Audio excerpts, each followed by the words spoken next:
Les jeunes s'intéressent certes à des sujets de société, mais à l'Europe, pas vraiment. Alors comment les villes pourraient mettre en œuvre des politiques avec l'Europe, avec l'Union européenne, pour intéresser et mettre en avant son action quotidienne dans la vie des étudiants, des étudiantes, des jeunes de tout âge?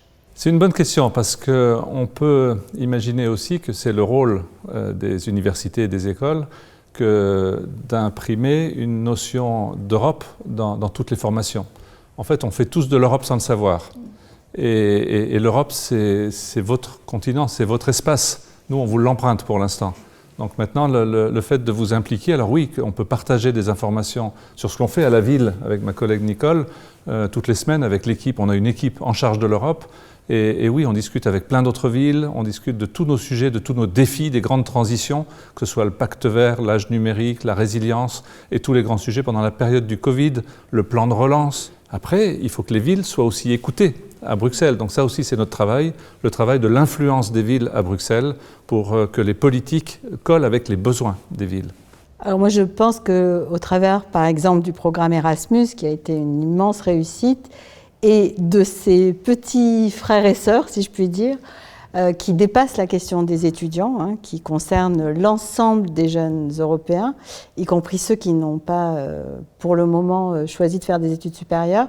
Il me semble que ce sont des programmes sur lesquels, et je suis d'accord avec mon collègue, les villes pourraient encore mieux s'impliquer à condition de bénéficier des réseaux qui leur permettent de mieux mettre en musique ces programmes et de les développer parce qu'il me semble de nature à promouvoir l'intérêt de la jeunesse pour l'Europe. Alors pour rebondir sur ce que vous venez de dire, on parle de jeunes, on parle d'engagement, on parle de crise climatique et à titre personnel mais aussi pour la jeunesse, on se pose beaucoup de questions pour le futur et on voit de plus en plus qu'il y a un réchauffement climatique. Et moi, ma question, est-ce que l'Europe a pris conscience de ce réchauffement climatique et qu'est-ce qu'elle fait pour cela, pour y remédier? C'est la question. Il n'y en a pas deux. La première question, c'est celle-là.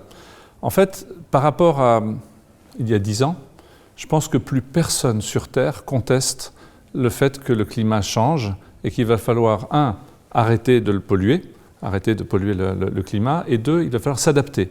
On en est évidemment à corriger les choses, mais on en est aussi à s'adapter.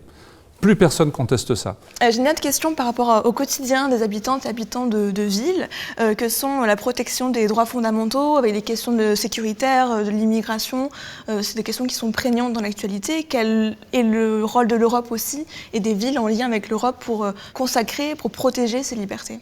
Il me semble que la question de l'égalité homme-femme est centrale pour de multiples raisons. Et la question de la culture et de la transmission de la culture européenne me semble aussi un sujet majeur.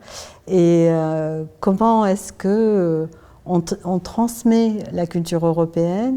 Comment on permet à chacun vivant sur le sol européen de s'acculturer à ces valeurs comme à ce qui est venu du passé pour pouvoir inventer l'avenir.